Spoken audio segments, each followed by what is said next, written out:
Anda masih menyaksikan Breaking News Kompas TV, Saudara. Yang Anda lihat saat ini adalah visual terkini di Basilika Santo Petrus, di mana kita sudah melihat ada ratusan ribu umat yang akan menghadiri misa requiem dari Paus Fransiskus yang rencananya akan diselenggarakan pukul 10 pagi waktu Vatikan atau pukul 3 sore waktu Indonesia bagian Barat.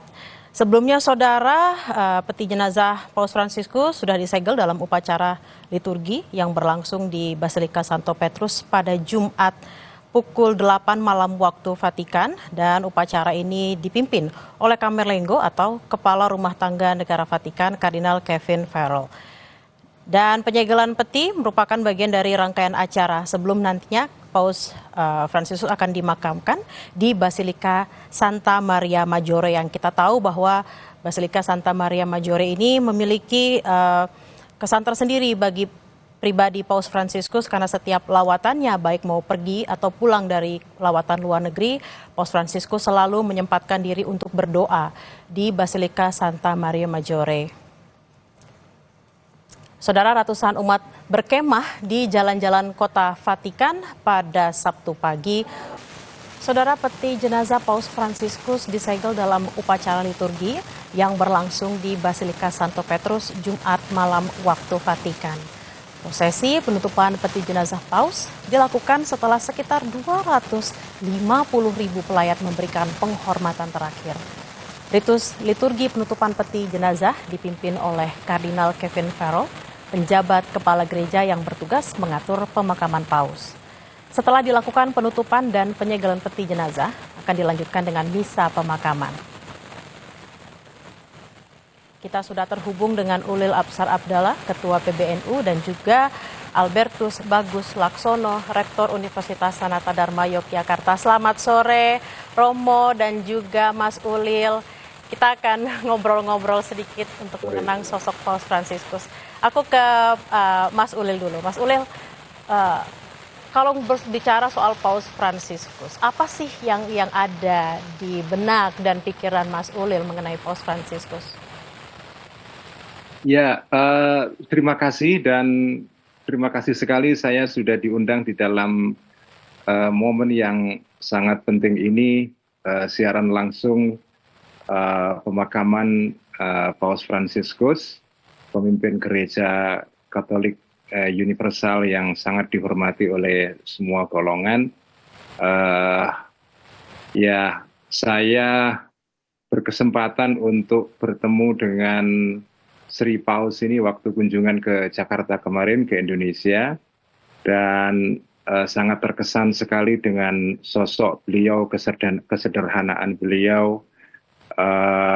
Dan kita tahu bahwa kunjungan Paus kemarin ke Indonesia cukup sukses ya, sukses sekali, dan itu kunjungan yang terjadi setelah kunjungan Grand Sheikh Al-Azhar, yaitu pemimpin keagamaan yang penting dari Mesir, Dr. Ahmad At-Tayyib, yang juga berkunjung ke Indonesia sebelum Paus ya. Jadi ini saya kira secara simbolik melambangkan suatu peristiwa penting. Ada tokoh Muslim Sunni dari Al-Azhar. Ya, Al-Azhar ini kalau saya menyebutnya semacam ya, Romo ya, walaupun tidak persis, semacam Vatikannya dunia Muslim Sunni ya. Grand Sheikh ke Jakarta, ke Indonesia, dan kemudian diikuti oleh Sri Paus ya, luar biasa. Sri Paus dihormati oleh semua kelompok kalangan di seluruh dunia karena memimpin gereja Katolik. Ini kesan saya ya, dengan semangat yang penuh dengan kesederhanaan, humility, dekat dengan orang-orang kecil, orang-orang miskin.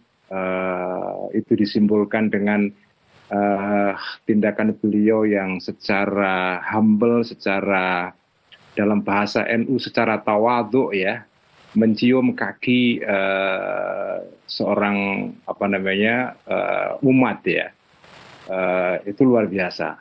Jadi memang kepemimpinan Sri Paus Fransiskus ini tepat dengan semangat zaman kita sekarang ini. Kita hidup di dalam zaman yang penuh dengan polarisasi. Nah, Sri Paus membangun jembatan Dan yang penting adalah dia juga mendukung perdamaian di Palestina.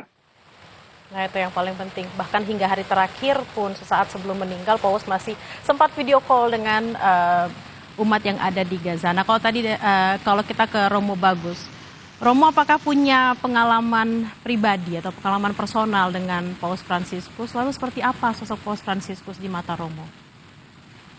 Ya, terima kasih Mbak Bella dan Mas Ulil, para pemirsa semua. Saya kira pengalaman saya dengan Paus Fransiskus itu selain pengalaman-pengalaman mempelajari ajaran-ajarannya yang luar biasa, sangat inklusif, banyak membuka hal-hal yang baru secara teologis dalam gereja, sangat kreatif dalam menyampaikan pesan Injil di dunia zaman sekarang dengan simbol-simbol yang luar biasa, inklusif, penuh perdamaian, juga kerendahan hati, openness, dan sebagainya. Tetapi secara pribadi, memang saya pernah bertemu di Jakarta, di Nunciatura, ketika beliau berkunjung. Tadi sudah disebut oleh Mas Ulil peristiwanya, karena beliau ini adalah anggota Serikat Yesus, seorang Yesuit, Paus Yesuit yang pertama sebetulnya dalam sejarah. Maka dia punya kebiasaan untuk bertemu dengan warga Serikat Yesus lainnya, ya, para saudaranya di dalam satu komunitas, satu ordo Serikat Yesus. Maka kami bertemu dan beliau sangat jovial, sangat bersukacita, gembira, sangat rileks. Pertemuannya itu sangat-sangat bernuansa pertemuan persahabatan begitu, ya. Beliau punya banyak pesan, tetapi yang lucu adalah ya dia bilang bahwa para Yesuit itu tidak terlalu berguna kalau tidak bekerja, kalau tidak punya kontribusi pada dunia. Tetapi dia juga mengingatkan bahwa kita harus berdoa. Paus Fransiskus adalah seorang paus yang suci, hidupnya bukan hanya gagasannya, itu dipenuhi dengan doa. Jadi dia sering kelihatan waktu pandemi juga berdoa dengan cara yang sangat khas, kusuk, dia berlutut di tempat-tempat tertentu, dan dia akan dimakamkan di Basilika Santa Maria Maggiore, tempat dia sungguh-sungguh sering berdoa, seperti Mbak Bella katakan tadi, ya, sebelum dia melakukan lawatan, dia berkunjung ke situ, pulang juga berkunjung ke situ. Gereja itu sangat bermakna untuk para Yesuit juga, karena di situ para pendiri Yesuit dulu, Santo Ignatius Loyola itu mengadakan Ekaristi yang pertama sebagai imam gitu, ya. Saya baru pulang sebetulnya dari Roma gitu, ya. Saya berkunjung ke tempat itu juga, Santa Maria Maggiore. Tidak menyangka bahwa Paus Fransiskus beberapa hari kemudian akan ke situ dan akan beristirahat. Maka kesan saya ya sangat luar biasa dengan pribadi ini, ya, dengan segala kelimputan dan kemudian usahanya untuk menyatukan gereja, membuat gereja maju ke depan dengan merengkuh banyak pihak yang harus direngkuh di zaman seperti ini. Sangat inklusif, sangat rendah hati, sangat menyentuh, sangat menyatukan. Romo, ketika pertemuan di Jakarta dengan Serikat Yesuit itu ada pesan khusus nggak sih yang disampaikan oleh Paus Fransiskus untuk para Serikat Yesuit, terutamanya untuk umat dan juga untuk negara kita gitu? Ya, secara umum dia menyampaikan pesan-pesan yang saya kira khas untuk para Yesuit sendiri, ya. Tadi saya katakan ada pesan untuk sungguh-sungguh mendalam secara rohani, berdoa, menyediakan waktu untuk sungguh-sungguh berhubungan dengan Tuhan sendiri sebagai sumber semuanya. Paus Fransiskus bisa melepaskan semua, bisa rendah hati, hidup sederhana dan sebagainya, karena dia terhubungkan dengan Tuhan. Meskipun Yesuit itu harus rajin bekerja, semangat bekerja, membaharui dunia, katakanlah, ya, secara umum dipanggil untuk selalu berkarya dimanapun, tetapi berdoa itu bagi beliau sangat penting. Dan juga pekerjaan-pekerjaan yang di zaman sekarang sangat penting, ya, misi untuk para migran, untuk mereka yang miskin, untuk perdamaian dunia, untuk dialog antar agama. Semua itu menjadi pesan dari Paus Fransiskus yang memang sudah sering kita dengar, tetapi ketika dikatakan langsung oleh beliau di hadapan kami dengan suasana yang seperti itu, ya, ada yang muda, ada yang sudah sepuh, ada yang masih cukup ya belum tua tetapi juga tidak mudah lagi, ada pengalaman-pengalaman yang lain yang dia sentuh, dan dia sangat berbicara sebagai sahabat, sebagai pribadi. Oke, saya ingin bertanya ke Mas Ulil. Mas Ulil tadi sempat berbicara soal penyelesaian konflik terkait dengan konflik Gaza. Nah, seperti apa Mas Ulil melihat, karena Paus Fransiskus ini sangat peduli sekali terhadap penyelesaian konflik terutama di Gaza. Apa yang bisa kita ambil dari kepedulian tersebut supaya penyelesaian konflik di Gaza itu bisa segera terlaksana? Eh, jadi sejak peristiwa 7 Oktober tahun 2023, di mana konflik atau perang Palestina-Israel pecah kembali, kita menyaksikan korban sipil yang jumlahnya luar biasa. Sekarang mungkin sudah mencapai 50.000 korban dan sebagian besar adalah anak-anak dan perempuan ya. Sejak awal Paus Fransiskus selalu mendorong terjadinya gencatan senjata dan mengembalikan perdamaian di Gaza, dan undangan itu atau anjuran itu juga sempat disampaikan kemarin kalau tidak salah di dalam pidato beliau dalam acara Paskah yang terakhir yang dibacakan oleh seorang Romo di Vatikan ya. Jadi kepedulian beliau kepada masalah Palestina dan bangsa Palestina itu luar biasa, dan saya yakin dorongan dari Sri Paus untuk membela perdamaian di Palestina ini adalah selain dorongan keagamaan, karena bangsa Palestina terutama di Gaza yang beragama Kristen juga banyak ya, itu adalah dorongan kemanusiaan. Saya kira itu dorongan paling penting. Dan Sri Paus, Paus Fransiskus juga dikenang di dunia Islam karena inisiatif perdamaian, yaitu penandatanganan